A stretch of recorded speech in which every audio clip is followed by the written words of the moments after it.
What inspired you to found the company of INWESOL? So basically, this goes way back into my childhood. Like when I'm growing up, The students and the young people in India, they have many opportunities to dive into different fields, but still they feel lost. What do you think? they don't explore about themselves better. They don't know what interesting to them. Even before knowing about these all aspects, they blindly choose I wanted to be. You see, the education system is considering over mark, over rank. I think no support for the emotional and well-being of the students. Why it is happening like this? Because of the social norms, most of the people wanted to upgrade themselves in the life. Most of the people are moving from below poverty to middle class, and middle class is aspiring to become top 10% of Indian society. So there's a ladder, because when you get According to research in CBR in 2024, around 15,000 students died by suicide. just society like family, friends, and the workplace and institution, we need to have the processes and system to support students or working professionals. We have to listen to them what they are. One big thing is happening to be changed in education system. What it would be? So according to me, in Indian education system, one thing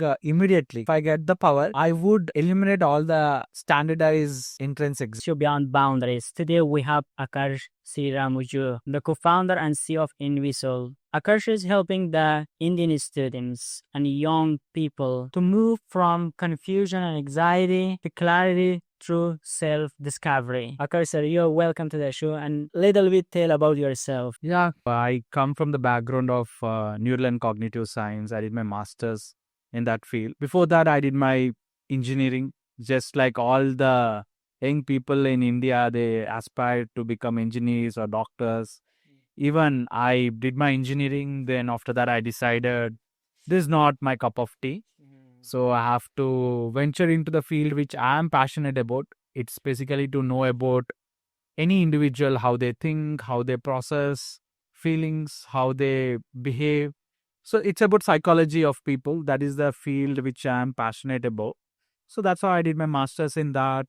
And after that, I worked in a industry for different startups for a couple of years. And after a brief period of working in the startups, I myself very recently, like 1.5 years ago, we started a company called INWESOL. So right now I am the CEO and co-founder of INWESOL. In this company, we try to help young people, as you said. We take them through a self-discovery journey. What inspired you to found the company of INWESOL? So basically, this goes way back into my childhood. Like when I'm growing up, as you know, there are many people, many children right now. They have this neurodivergence. Basically, they're neurodivergent. Some people are autistic, some people are dyslexic, some people are maybe ADHD, have some children. So similarly, I have this kind of learning disorder called dyslexia, where you may have also seen a movie called 𝐅𝐨𝐥𝐿 𝐓𝐻𝐿, right? The first part of 𝐅𝐨𝐿 𝐓𝐻𝐿. Okay. So similar to the kid in 𝐅𝐨𝐿 𝐓𝐻𝐿, Darsil Safari. So I used to struggle with school and having difficulties in learning different languages and processing mathematics and all that. So since my school age, I was really afraid about the school because of my dyslexia. From there, this whole thing has started. Like I didn't have any person to guide me how to come out of this whole thing, how to cope up with the school. So initially, even though I have parents who are educated and even cousins who are educated, but nobody knows back then, like 20 years back, nobody knows like what is this kind of learning disabilities or neurodivergence. So everybody looked at me differently and all. Even I felt I am a different person. So that's how it started. Since there, like I started exploring myself, what I am good at and where I fit into. So when I got into undergrad, I realized there's something totally problem with the education system itself. So while I was studying engineering, so that's when I fell in love with entrepreneurship. I have to do something in education. That is what the idea which stuck me while I was in the BTech third year. So that's how like I went into the industry. I worked for a couple of years. Then after that, I started my entrepreneurial journey to do something in education. How it changed your perspective when you came to know there is something missing that you should handle this? So basically, when I was in the school, no, there's nothing like I didn't understand what I am going through. Basically, not any child will have this kind of awareness, like whether they have this kind of disability, learning disability, or whether they are different than other people. So basically, the neurodivergence people brain is wired differently. That is why they experience this kind of autistic or dyslexic or ADHD kind of tendencies. So I didn't know while I was in school. So I was really troubled kid for my parents. I didn't go to school at all. So it was a really troubled phase of my life. Once I got into BTech, I first of all I felt the fear of freedom when I was in the BTech, like because I always thought the school will be like the engineering days. I don't want to restrict myself in a one classroom setting. So that didn't happen in the BTech because of the university I have chosen, because of the ambience and all the things in my engineering days. So that didn't happen. By end of the engineering days, the whole my perspective has changed. Then I got introduced to one of the author. I read an article about that lady. She was actually a dyslexic person, and she wrote a book. It becomes very, sometimes if you see, it becomes impossible to understand if a dyslexic person can write a book, because they have so much of spelling mistakes and all. But she took the help of other person, and she wrote a book. So that inspired me, that article. Even right now, I don't remember who is that person, but that article, when I read, I was at IIT Bombay at the time, like I was doing my internship, research internship at that time. So I read this article, then soon after that, I connected the whole my life, what I have gone through from childhood to till now, what happened with me is the similar thing what she explained in the article. Then I realized, okay, this is not something I have to feel ashamed about, I have to feel something worried about. This is how many students or young people have some kind of neurodivergence things what they go through. So then I understood, my perspective changed. Then I started exploring psychology, neuroscience to understand depth of how humans work, how children grow, and all that. Since that time, from third or fourth year, my actual the purpose behind why I am right now on this earth, or the why of why I am here, has started. I got to know. That's wonderful that you got the inspiration from one paper that lady written that. And we want to come to India. Basically, the students and the young people in India, they have many opportunities. There are many opportunities to dive into different fields and to have different kinds of achievements in their life, but still they feel lost. What do you think when it's happening, when you're seeing this? So basically, when you wanted to analyze any country, you also should know about the social norms, Yeah. which are existing in the country. So most of the middle class, like basically 40 to 50 percentage of the population, which right now falls into this middle class bracket. So most of the middle class parents and their children, what the parents aspire or keep establish a dream for the children is like they have to get into some premier institutions in the country. The so-called institutions are IIT for engineering, NEET. If you go through NEET route, you can go into AIMS, that is for doctor. So these are the premium institutions where usually the middle class parents keep it as a target for their children.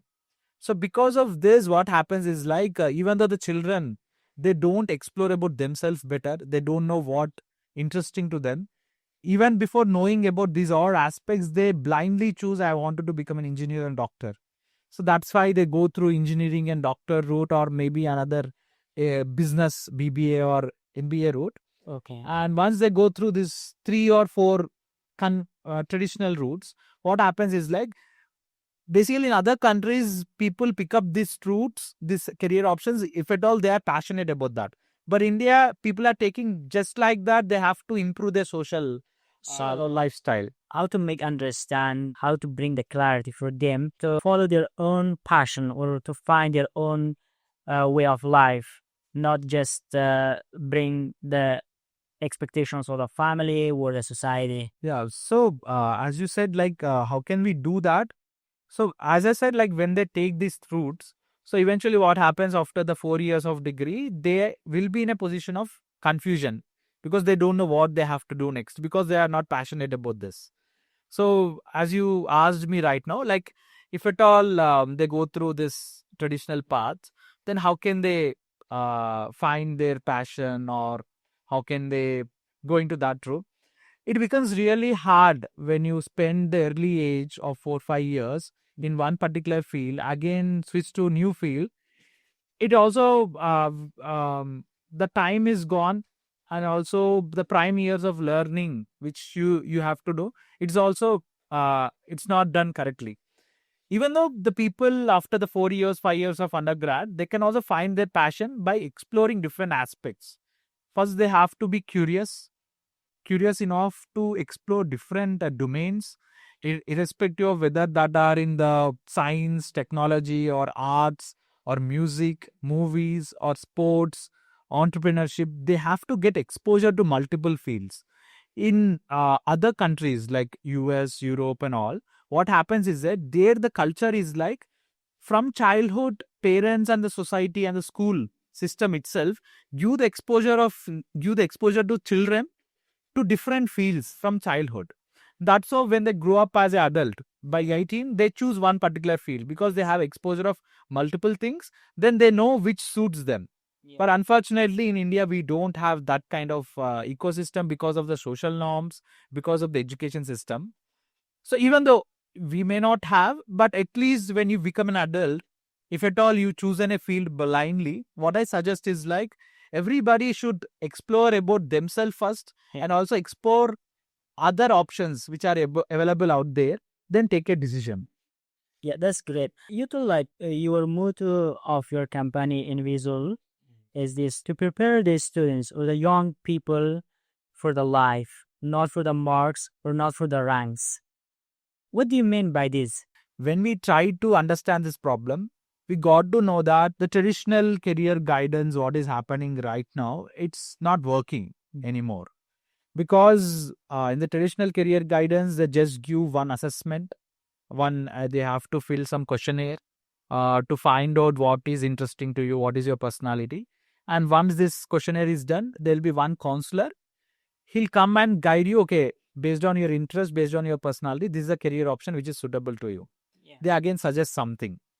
So because of the suggestions and all this again boils down to the suggestions which are given by parents or a cousin or a friend. The same thing is happening in the traditional career guidance. Yeah.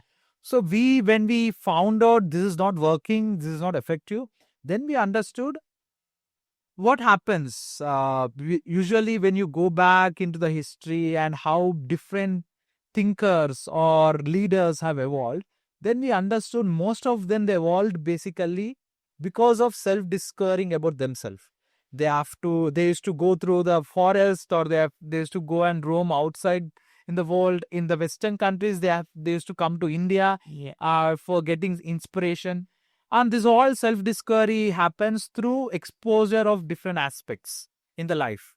Now, what we thought, okay, this self-discovery is happening through exploring the world. Then why can't we have a similar self-discovery, which is right now scientific backed? Yes. Through based on psychology and what is happening in the education and all. That's how we went in depth and we understood, and we developed a program. So that is a self-discovery journey program what we have developed, where with the help of a psychologist, a young person goes through this journey and they'll understand firstly about who they are. What are their abilities, what are their strengths, what are their interests. And once they explore about them better, then they'll also understand where they suit into, which kind of career option. They explore all the career options out there, and they try to narrow down from hundreds of career options to one or two career options by end of the journey. And they also come up with a roadmap to go through this career so that they can reach some 3 to 5 years goal what they have set for themselves. So they'll actually come up with a pathway which they take so that they can reach the goal after 3 or 5 years. So this whole thing happens in a 1 month of self-discovery journey with the help of a psychologist. So by end of this journey, they have the clarity about what direction they have to go, and they get the understanding about how to balance the emotions of well-being in the life, And they also try to overcome the behavioral challenges, basically like procrastination and addiction to social media or time management. These are all kind of thing. So they try to understand and they try to work on themselves to see a growth in them. So combination of all these things, getting clarity, getting balance, and also growth, combination of these three aspects, they move forward in their life. And our ultimate goal is like we try to make them explore about themselves and choose a pathway so that they have a happy life in the future. This journey, how much time does it need? So basically, as I said, this happens in a 1 month span.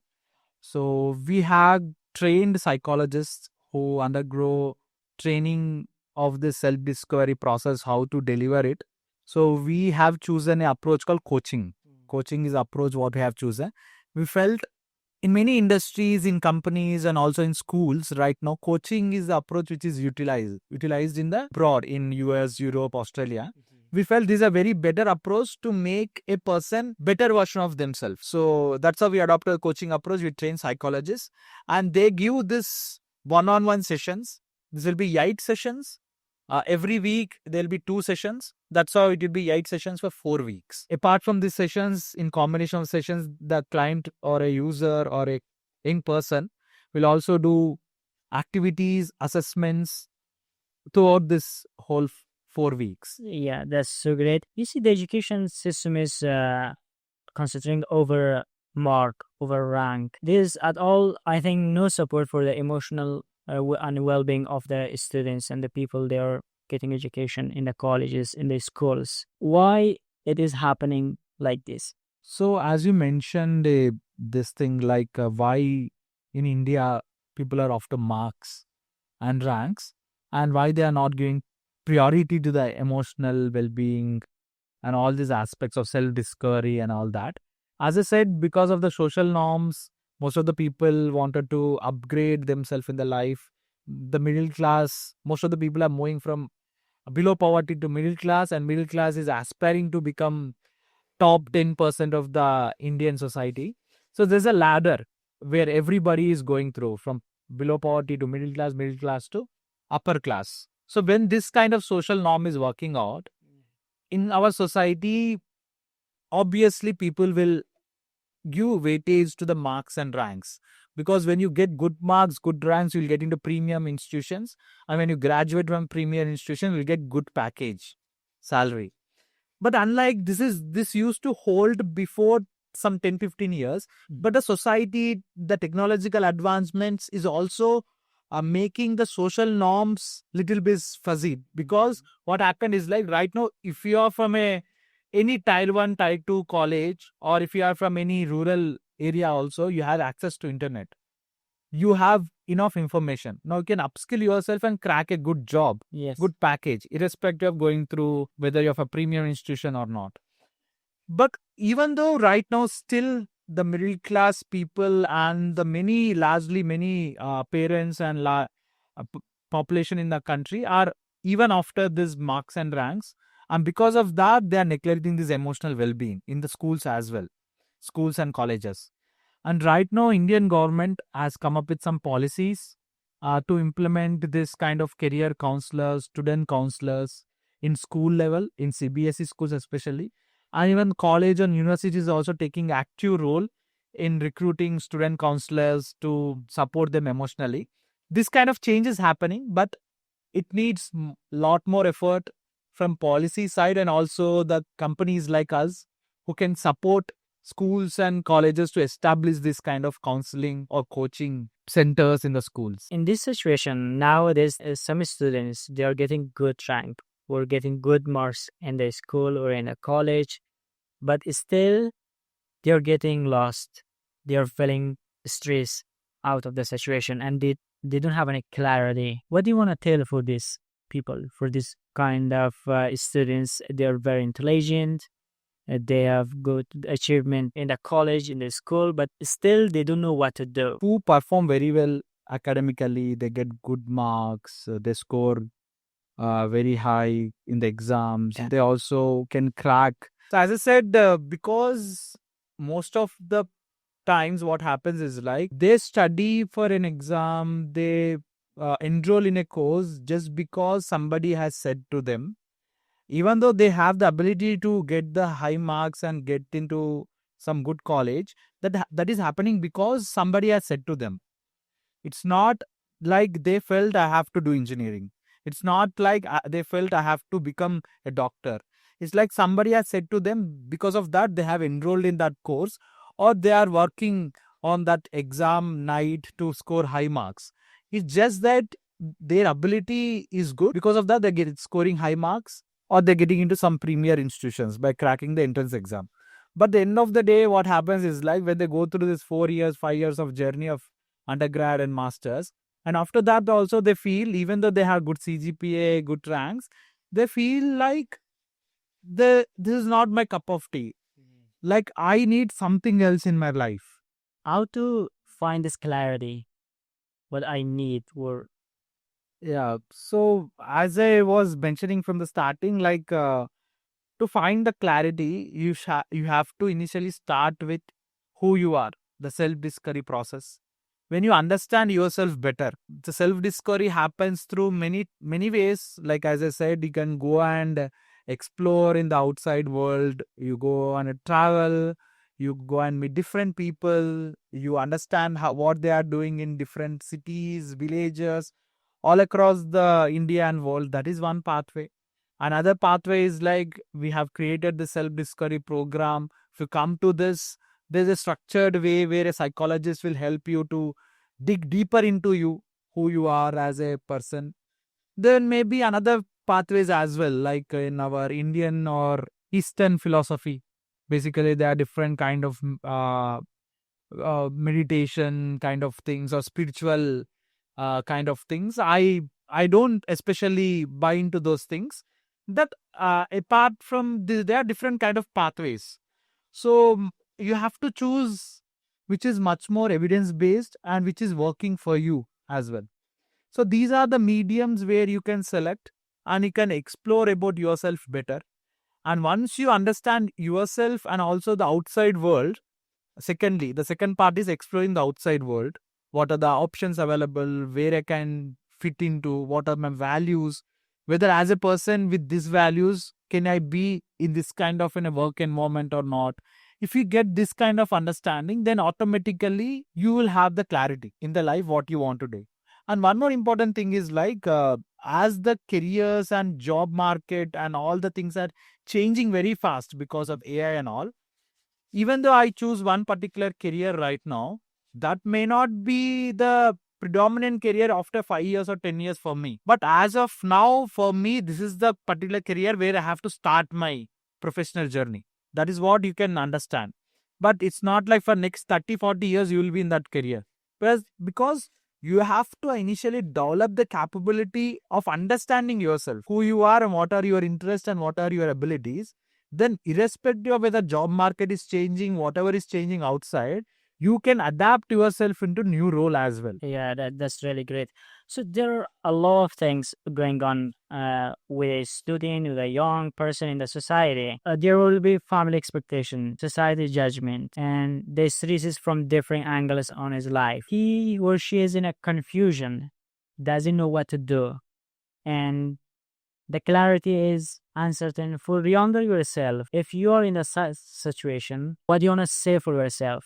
Basically, in our Indian society or even in US or Europe, in any kind of country, there are expectations from family and other people around you. Especially in India, it's too much because expectations of what a child should become are like very demanding in India. Because of that, even a child can't crack a NEET exam or IIT exam. They are going to the extremities of committing suicide or having a very stressful life because they're not able to talk to the parents what they are going through, and they are also not understanding what they have to do. So if at all I am in such kind of a situation, because I was also while I was growing up, as I said, just like any kid, went to the school. I was really a troubled kid at my home because I never went to a school regularly in my school years. And after that, eventually parents enrolled me in 11th and 12th. Just like any other kid, I also prepared for IIT JEE. Because I didn't know, because my cousin, he got into IIT. So that also impacted me. The usual pathway is like I should also get into engineering. A family competition. Yeah. So there's so much of comparison from the other cousins and all that. That also impacted me. So I didn't get into IIT, but I enrolled in a other university in Hyderabad. So I also took the traditional engineering route. So I never know what I have to do until unless by end of the fourth year or third year, I understood what I am supposed to do. Like, I'm passionate about entrepreneurship. This thing I only understood because one crucial aspect which I observed in myself, which led me to discovery about this entrepreneurship is my thing, is like having ability which is very much important for any person is called curiosity. So when I enrolled in the engineering, I was never sat or I never thought like I just do the work what a college is giving to me, assignments or whatever. I was always curious about knowing, okay, even though there's a some kind of pen drive, for example, I tried in depth of understanding when this pen drive has originated, who invented the pen drive, why this person has come up with a pen drive in the first place, what made him invent this my curiosity to know about everything, the why behind the anything which is existing in the world, that led me to explore about multiple aspects of the all the surroundings around me. It may be technology, it may be science, it may be humans, it may be products or anything. So I was curious about knowing many things. Like this curiosity actually helped me to explore many things in the world, and also explore about what are the flaws in the education system, and also led me to explore about psychology. If my curiosity is not there, I never ever came across this psychology field, or I never ever assumed or even ventured into knowing about what are the problems with education. So I feel if at all any person who is right now in confusion, even though you are good at some subjects, you are topper, you are a good performer, or you are rank holder, or even you are good at any other field rather than academics, sports or movies. First of all, I think you have to develop one important ability is called curiosity. I think if you develop this curiosity, I think you'll really realize how magical it will be when you find out your purpose.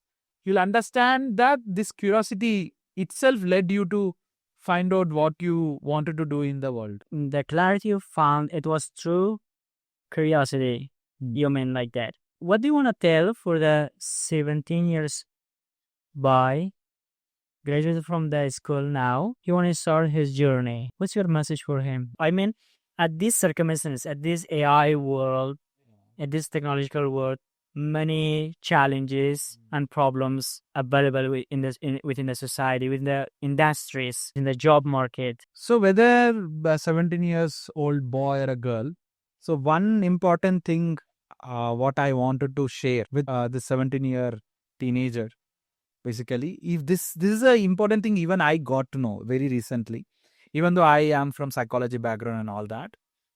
So any human being, I wanted to say to this teenager, see, you are going through a very tough or a unusual phase of your life. Teenage years are like, you don't understand your own emotions, you don't understand who you are and what is your identity. Even parents are not in a position to understand you better. They don't give the appropriate support. There'll be some kind of tussle between parents and a teenager at home in these years, in teenage years. It's okay if you are in this whole chaos, what you are going through. It's okay if you are not able to understand who you are, your emotions and relationships and all that. But one thing I would like to suggest you as a person who gone through this journey of teenage years, and right now from the psychological perspective also, what I would suggest to any teenager is like, in your life, even though AI, whatever changes in the future, even jobs will be there or not be there. But one thing what I wanted to make them aware is like, there are three crucial aspects where they can work, any human being. So any human being can only train themselves on three important aspects that I wanted to say to a teenager, which are like, one aspect, you can train your body. Like you can go to gym, or you can maintain your fitness. You can train your body to make it very much appropriate and maintain a physical health. Yeah. That is one aspect you can train. And second thing is like you can train your mind. You can train your mind in a such a way that to control thoughts, control overthinking, manage emotions, and also manage your behavior. So taking control of your mind is another thing. You can train your mind. And third important thing is like you train your craft or a skill. So the skill or a craft, you have to choose one particular domain or a skill. In that, you have to train yourself to become a pro. Only these three important things or aspects any human being can train themselves. If at all I would like to give a suggestion to a teenager, if at all they are sitting in front of me, I can say these three things to them. Irrespective of whether they become good at, whether they get into good college or have a good package, or AI is coming, taking over their job, leave about all that. You just concentrate on these three things. Then everything will fall into the place. So wonderful that you gave in these three aspects for the young people. They start their journey where they didn't have any clarity, where they are very worried about their future to start their journey and what to do. These skills train mind, train your body, and learn skills. These are very crucial for a person, for personal life, social life, and professional life. These are very important. No one can take that out of you. And we discuss about the uncertainties, about the expectations, about the family expectations. So these expectations, family expectations, judgment of the people in the society, and exams, everything. These are all stresses. What does stress do over the brain and the body of a person? So basically, what happens is like when all this kind of expectations from the family and the society and all this will directly impact your brain when you go through this kind of stressful situations. So there are also two aspects to stress. Okay. So one aspect is like when you have an exam, and you have to prepare for that exam, you also feel anxious and stressful at that time. That stressfulness or anxiousness will help you to actually learn the things and perform better in the exam. That is a positive aspect of the stress. That is one part of the stress. Stress is not always bad. Stress is also good. At the time of exams, at the time of your working somewhere, you have a deadline to crack, then because of the stress, the true output of your ability will come out and you'll perform very well at sometimes. So stress is not always bad. But what is happening in the outside world in reality is like good stress is okay. It somewhat some, if you take a scale of 1 to 10, the good stress is like some 2 or 3 points, but bad stress like pressure on a student or pressure on an employee is very much in a harsh way. Because of this kind of things like preparing for entrance exams or a work culture which is very much toxic, where employee can't perform. So these are very much impacting them directly. What happens if this kind of environment is there? Expectation from the parent will impact the student, and the work culture will impact the employee. So they feel very much anxious immediately when these kind of stresses are there. They feel anxious. This sometimes may result in the anxiety, where they feel symptoms physically as well. Basically, some people may have developed breathing sensations when they have these anxious episodes or anxiety episode. They have breathing problems, and some kind of people also have pulse rate will be increased. So this is the symptoms of an anxiety. Or if this happens regularly in the regular intervals, and they also try to detach themselves from this social life, they don't interact with other people, and they don't have dialogue with other people, they become very sad and they become disappointed what they are going through. And finally, if these episodes happen frequently, that will lead to depression. So basically, this initial stress triggers, if they are able to manage, it's okay. If they are not able to manage, so as I said, the bad stress has the score of the bad stress is like 9 to 10, right? Yes. Because the score of the bad stress is 9 to 10, many people may not be able to manage.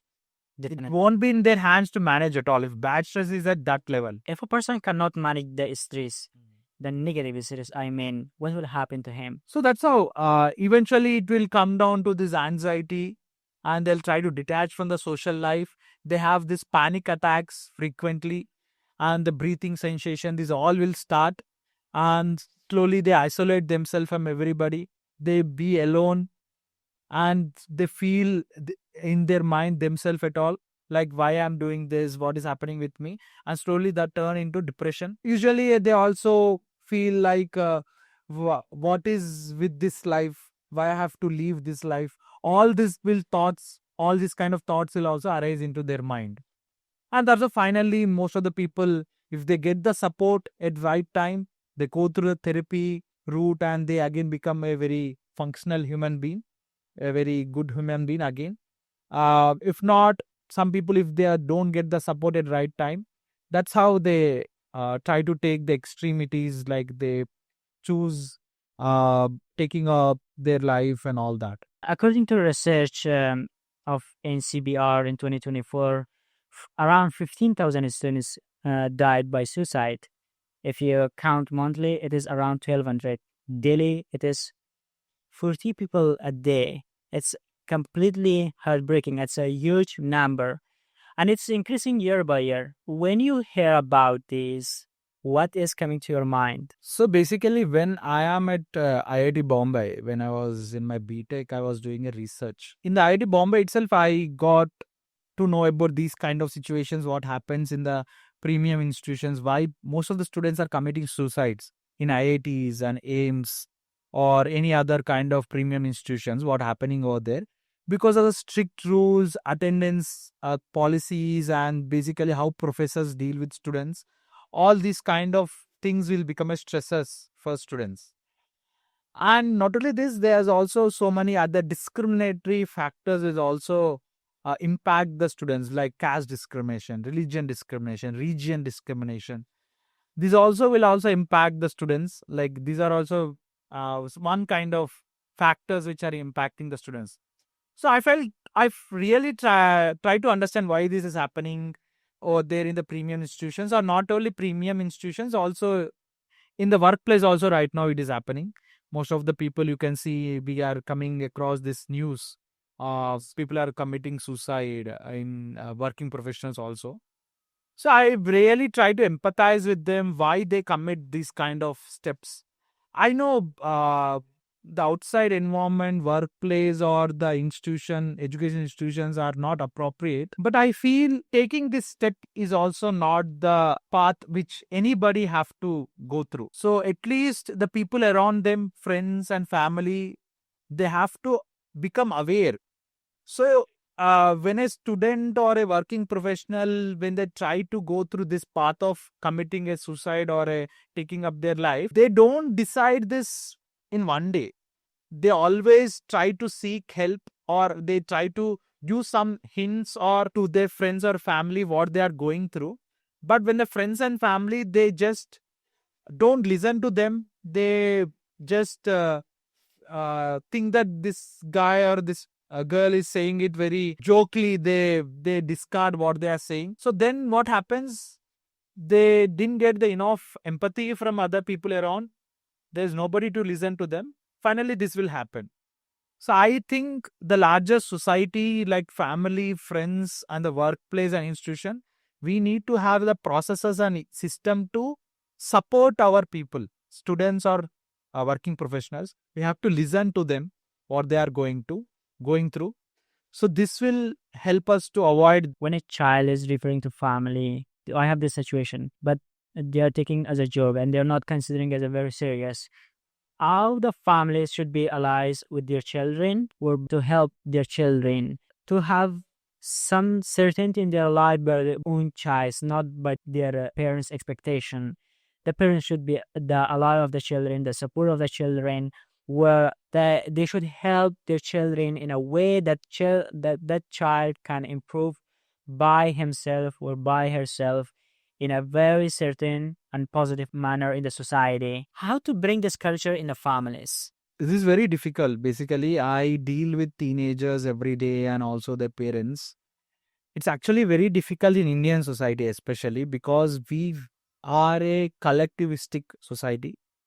Collectivistic society in the sense we are the primary unit is like family, where we grow up in a family ecosystem like parents, and we also have grandmother, grandfather, and all. Basically, we used to have joint families. Now, right now, we have nuclear families. That is okay. But even though, as a culture, we are very much collectivistic. Unlike the US, they value individualism more. Yes. So, there, once you become 13, 14, the parents also make them much more independent. Even the children will feel independent and they go out and take up a job and all that they do. So there are pros and cons for both of the cultures. Yes. There's nothing like individualistic culture is good, collectivistic culture is wrong. No, it's not like that. So there are pros and cons of both. But in our Indian society, it becomes really difficult right now. It also aligns with the social ladder, as I said. When you are in this middle class thing, like larger population or in India are into this middle class, it becomes difficult to bring a shift in the mindset of parents. Like saying that you have to not impose something on the children.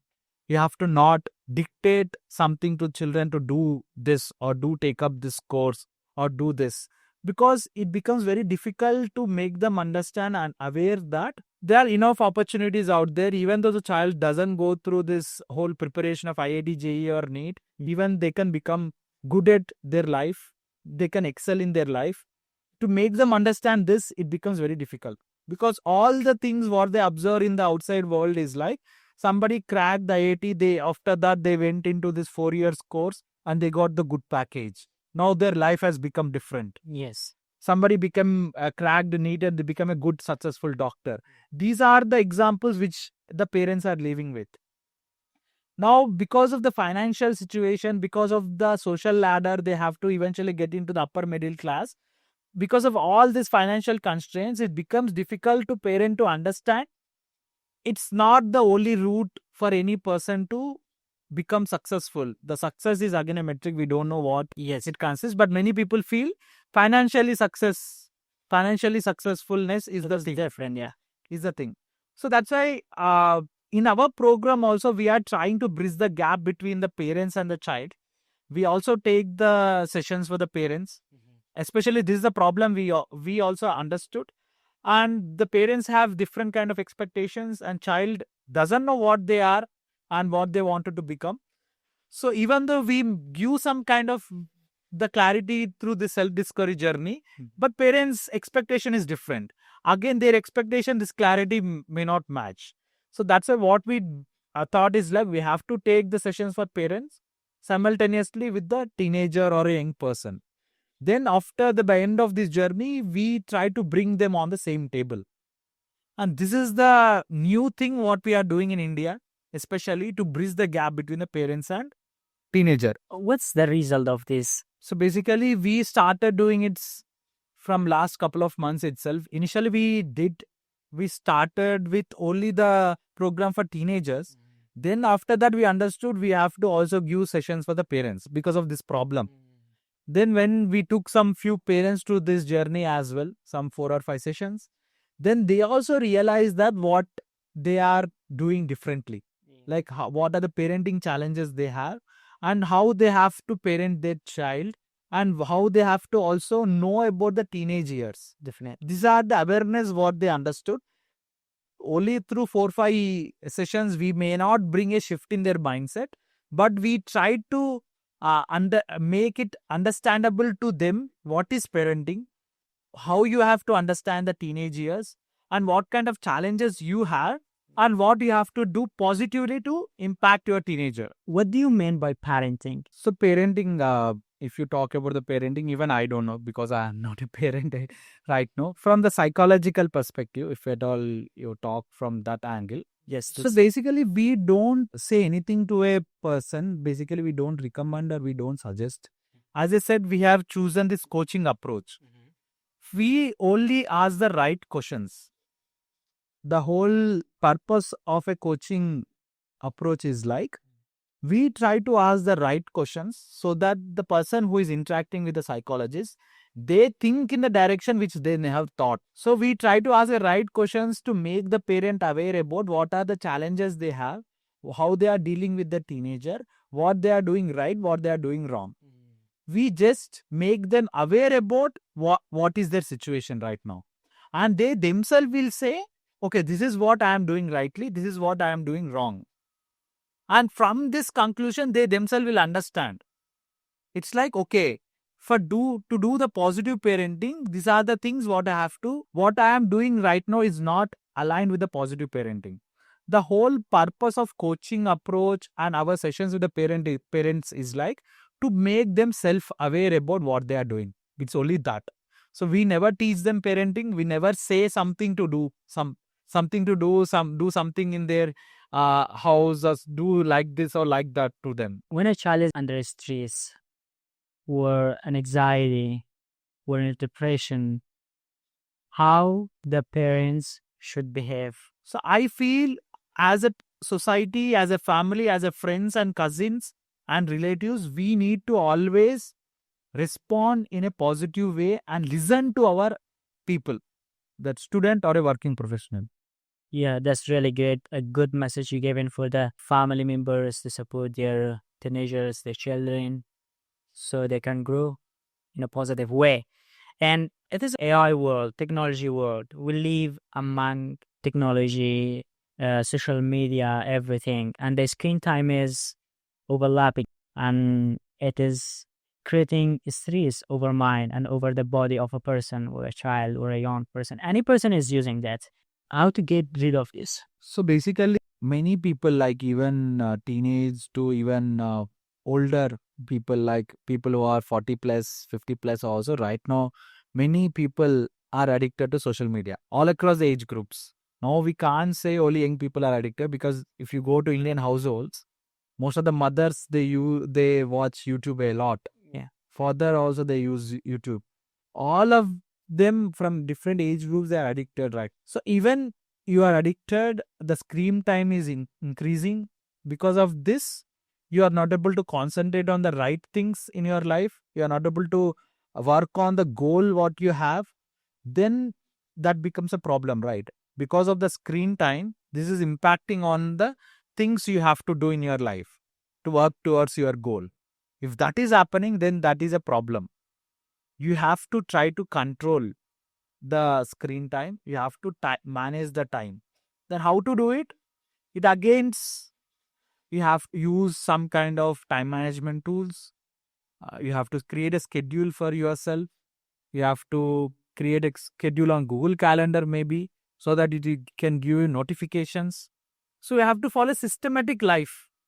You allocate time for this watching reels and shorts as well, but not 3-4 hours in a day, maybe 1 hour, half an hour in a day, so that you only do that in that 1 hour or half an hour.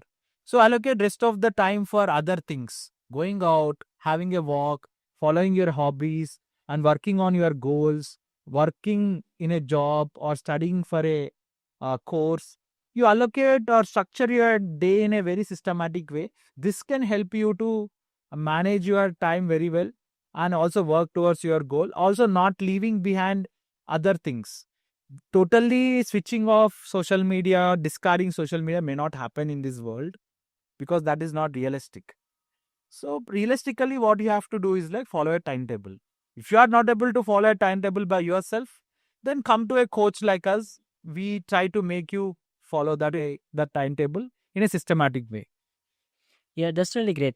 I heard from a professional person, a professional guy, which was talking in a podcast, and he was saying how I manage my social media. In my phone, I don't have any social media app. When I need, I open my computer and check and close that. That's only I'm doing. I'm using social media. What do you think of this? Is it the right way?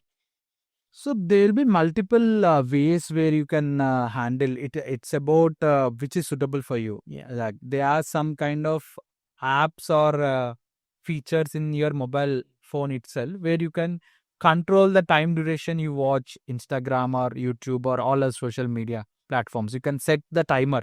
I can watch only 1 hour in a day. Then after that 1 hour, Instagram won't open, YouTube won't open. So this is the one pathway. The what you mentioned, some influencer is using this. If at all the apps are not on the phone, usually you won't use. So he's opening all the apps through laptop. Again, there's also problem. Most of the working professionals, they use laptop all the time. They can open the WhatsApp and other things in the different apps. Yeah. So it depends. YouTube also can be accessed very much through web platform, right? If at all in the phone, if at all the apps are on the phone, then only you are using the apps, then you can switch to the web, deleting the apps on the phone. Even though apps are on the phone, you can use this time controlling feature. That is another way. Multiple ways you. I got a question from a friend, and the question is this: how to eliminate the feeling of emptiness? So I think we have to understand from what point of view he's bringing this question, like feeling of emptiness. How can we eliminate this? I think I am assuming that if somebody is posing this question, I think from the point of view of a career, a professional approach, they may have going through some work or they are enrolled in a college which they may not like it. They're just doing it for the sake of doing it, I guess. So basically, if they are working at some company, so they are doing that job because to earn money. So maybe because of that, and they are enrolled in a course which they don't like. So combination of maybe according to any person's circumstances, if they do something which they don't like, then they may not derive any happiness from that work. So that gives them the sense of emptiness. So if that is the case with any person, I feel they have to initially should not be the thing what they are doing, what I said. Continue the job what you are doing it because that gives you the safety net or financial security. And parallelly explore the things what you are passionate about or search for the things which you like. Then you'll get to know what you are passionate about. Once you find the field what you are passionate about, then slowly you try to manage the both for certain time period. And once the side hustle is also giving you some kind of income or you are feeling this is the right thing what you have to do, then based on the backup what you have, financial backup, you switch the field. Then maybe this can resolve your emptiness what you feel. If you are a person who enrolled in a course, right now you enrolled, you paid the fees, so try to continue that course, parallelly search for the other skills what you can acquire. If you are continuously failing at the course what you enrolled, then instead of continuing, then you pause for some time and you take a decision whether this is for me or not. Then you take up other course. So basically, this feeling of emptiness in our context may come from the angle of just following the pathway which other people are suggested or others people are advised us to go through. If that is the thing, you slowly try to explore other aspects and switch the path. This can resolve the emptiness. I think Ariel, that's great. And you share these puns. You're facing off judgment based of the different perspective. In any situation that people are judging you.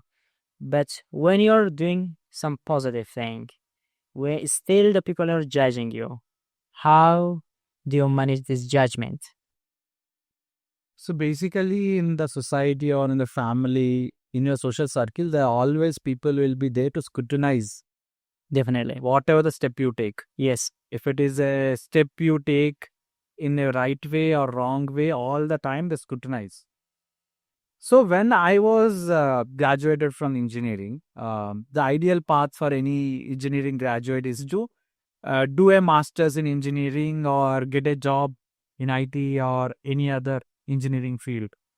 But at the time also my family members, all of them has thought Akash would do some engineering job or he would do some masters in engineering or MBA is an actual ideal path for any engineering in India. So, but I didn't take up that. I thought I right now till this point have followed the things what other people have suggested me. Right now I have to take up a course which I personally feel which is suitable for me. So I took a pause, I explored different aspects, and I chose neural and cognitive science is the field which I wanted to venture into. At that time, also many people, even my grandparents and my relatives, all of them said, if you take up this course, whether there will be any job opportunities, whether you will get income, good package, why you are wasting your 2 years of life in enrolling this course? Where is that this is only research based course? You will be getting only PhD after this. There's so many ways people has tried to stop me or try to question me, even though I feel this is the right way which is suitable for me. So in that kind of situation, I thought I just followed my gut feeling. I thought this is the pathway which I have to go through because I feel this is suitable for me. The suggestion what I want to give to the people who think that even though you take a step in the positive direction, there will be many people around you to scrutinize each step.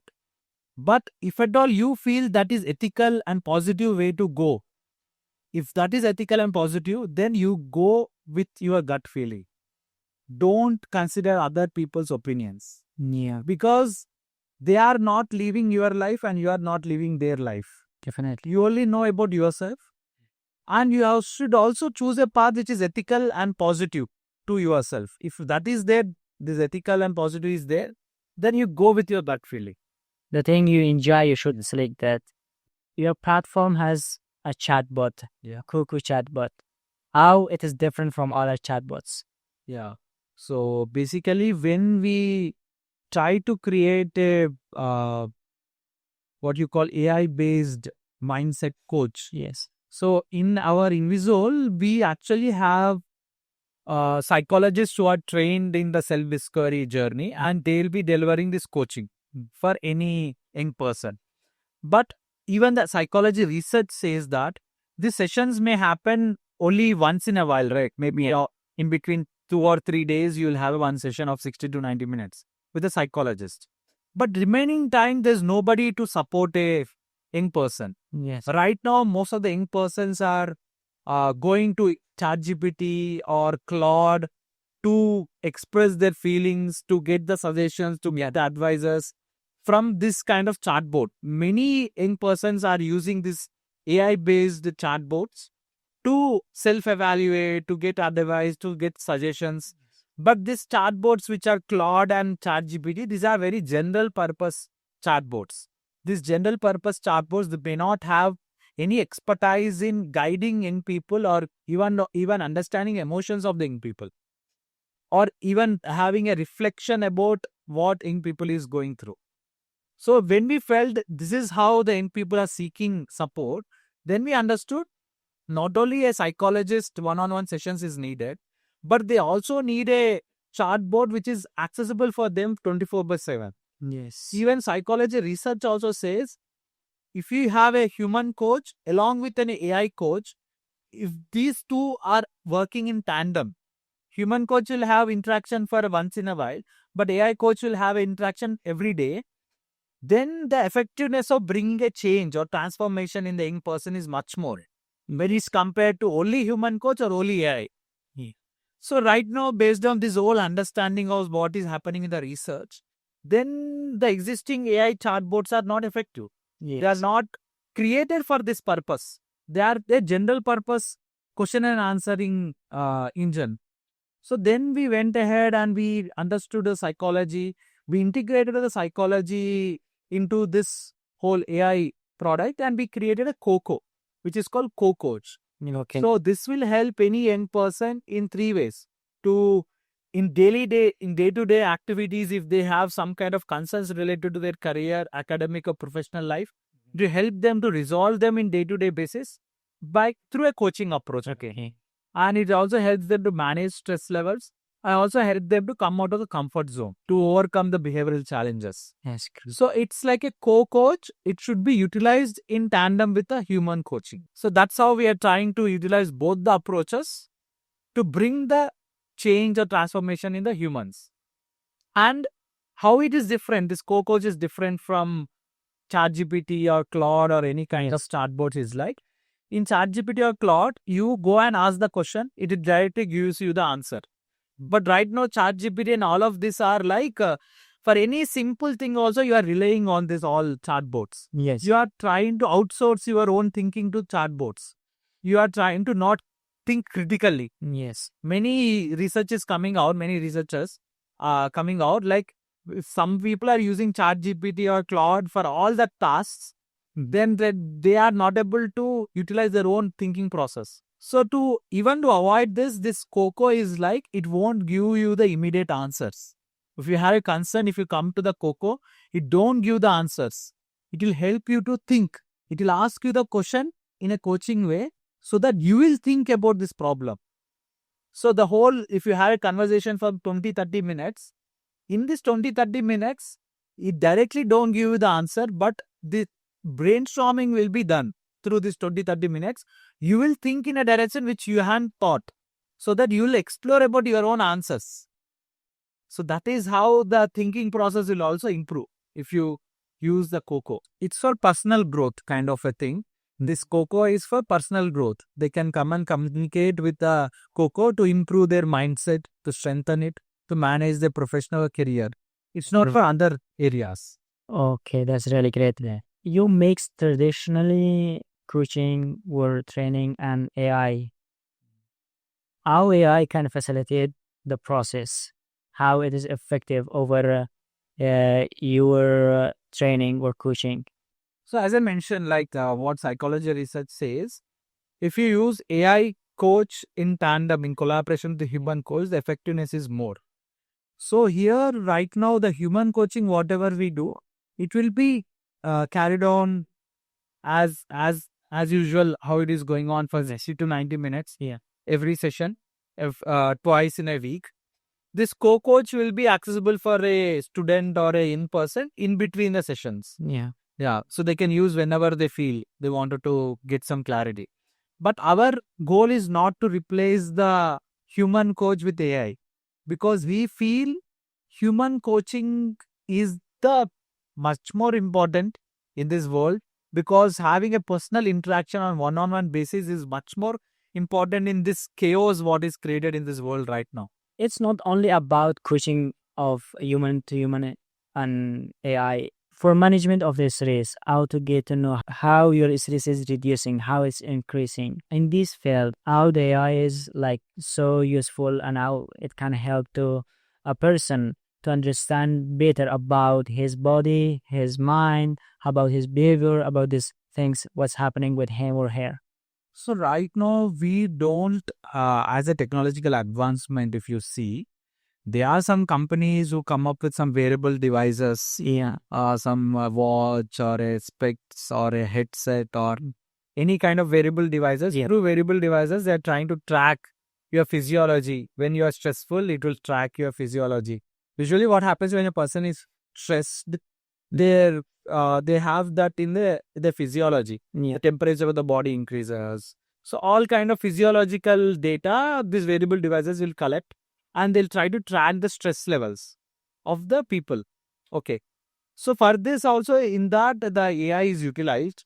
But right now we are not in a position of like to say that completely because of these things, the stressor, the people is feeling stressed.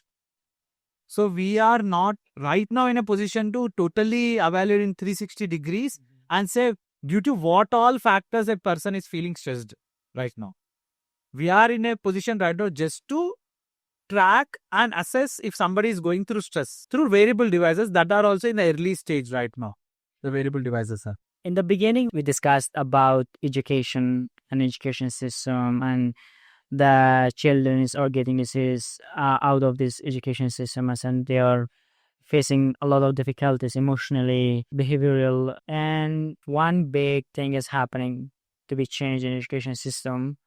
What it would be, according to you? So according to me, in Indian education system, one thing immediately, if I get the power, I would eliminate all the standardized entrance exams like IIT, JEE, NEET, all the entrance exams which are not true measure of an individual capability, what I feel. Because if somebody has excelled in IIT, JEE, NEET by end of 17 years, if somebody has not excelled also, it should not determine their future. But unfortunately in India, if somebody cracked IIT, their whole life is decided there because of the pedigree or IIT. If somebody doesn't crack, then he'll be in the lower level, tier 2, tier 3. But I need a system, I need a education system where a individual person should not be assessed based on one single exam. There should be enough opportunities for everybody to explore who they are and what they can become.